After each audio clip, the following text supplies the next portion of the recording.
ദൈവത്തിൻ്റെ അതിപരിശുദ്ധമായ നാമം വാഴ്ത്തപ്പെടുമാറാകട്ടെ. എന്നെ കേൾക്കുന്ന എല്ലാ മാന്യപ്രിയ സ്നേഹിതർക്കും കർത്താവായ യേശു ക്രിസ്തുവിൻ്റെ നാമത്തിൽ എൻ്റെ സ്നേഹവന്ദനം അറിയിക്കുന്നു.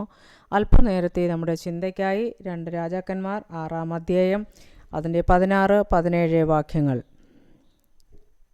അതിന് അവൻ, പേടിക്കേണ്ട, നമ്മോട് കൂടെയുള്ളവർ അവരോട് കൂടെയുള്ളവരേക്കാൾ അധികമെന്ന് പറഞ്ഞു. പിന്നെ ഏലീശ പ്രാർത്ഥിച്ചു, യഹോവേ, ഇവൻ കാണത്തക്ക വിധം ഇവൻ്റെ കണ്ണ് തുറക്കണമേ എന്ന് പറഞ്ഞു. യഹോവ ബാല്യക്കാരൻ്റെ കണ്ണ് തുറന്നു. ഏലീശയുടെ ചുറ്റും അഗ്നിമയമായ കുതിരകളും രഥങ്ങളും കൊണ്ട് മല നിറഞ്ഞിരിക്കുന്നത് അവൻ കണ്ടു. ഹല്ലേലൂയ. ഓരോ ദൈവത്തിൻ്റെ പൈതലും എപ്പോഴും അദൃശ്യമായ ദൈവിക സംരക്ഷണം അനുഭവിക്കുന്നവരാണ്. ദൈവത്തിൻ്റെ അദൃശ്യമായ സംരക്ഷണം നാം ഭൂമിയിലായിരിക്കുമ്പോൾ ഹല്ലേലൂയ ദൈവം നമുക്ക് നൽകുന്നുണ്ട്. ഹല്ലേലൂയ. ഒരിക്കലും അങ്ങനെ ഒരു അദൃശ്യ സംരക്ഷണത്തിലായിരിക്കുന്ന ഒരു ദൈവപൈതലിനെ ഒരിക്കലും ശത്രുവിന് തൊടുവാൻ കഴിയുകയില്ല. അത്യുന്നതൻ്റെ ചിറകിൻ്റെ കീഴിലാണ് നാം വസിക്കുന്നതെങ്കിൽ നാം നിർഭയവരാണ്.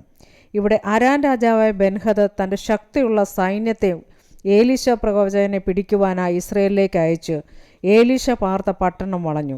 എന്നാൽ രാവിലെ ഏലീശയുടെ ബാല്യക്കാരൻ അരാം സൈന്യത്തെ കണ്ട് പേടിച്ചും നിലവിളിച്ചും കൊണ്ട് ഏലീശ പ്രവാചകനോട് വിവരമറിയിച്ചു. ഏലീശ ബാല്യക്കാരനോട് പറഞ്ഞ ഭാഗമാണ് നാം വായിച്ചു കേട്ടത്.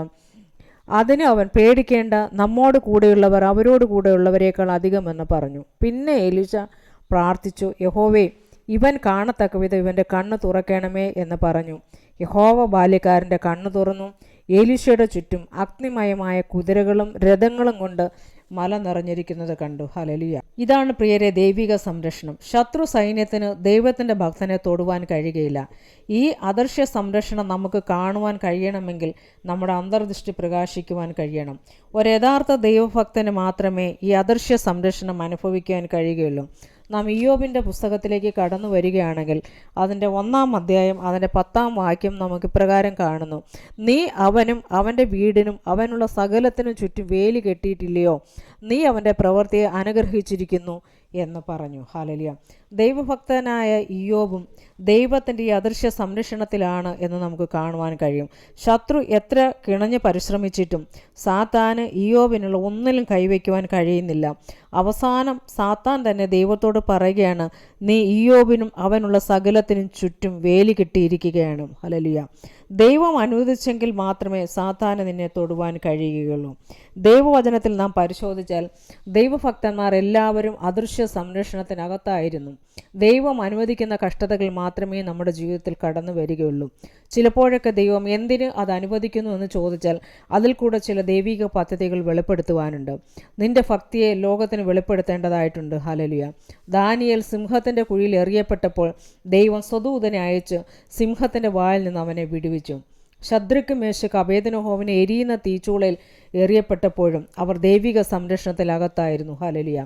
യേശു പത്രോസിനോട് പറയുന്ന ഒരു ഭാഗം ശ്രദ്ധേയമാണ്. നിന്നെ പതിറുപോലെ പാറ്റേണ്ടതിന് സാത്താൻ അനുവാദം ചോദിച്ചു. ഞാനോ നിന്റെ വിശ്വാസം പോകാതിരിക്കേണ്ടതിന് സാത്താൻ അനുമതി കൊടുത്തില്ല. പ്രിയ ദൈവവേദലെ, വിശ്വസിക്കുക, അനുഭവിച്ചറിയുക, നീ അദൃശ്യ സംരക്ഷണത്തിനകത്താണ്. ദുഷ്ടന് നിന്നെയോ നിന്റെ തലമുറയോ തൊടുവാൻ കഴിയുകയില്ല. ദൈവസന്നിധിയിൽ മുട്ടുമടക്കി ആ അദൃശ്യ സംരക്ഷണത്തിന് ദൈവത്തിന് നന്ദി പറയുക. ഹല്ലേലൂയ.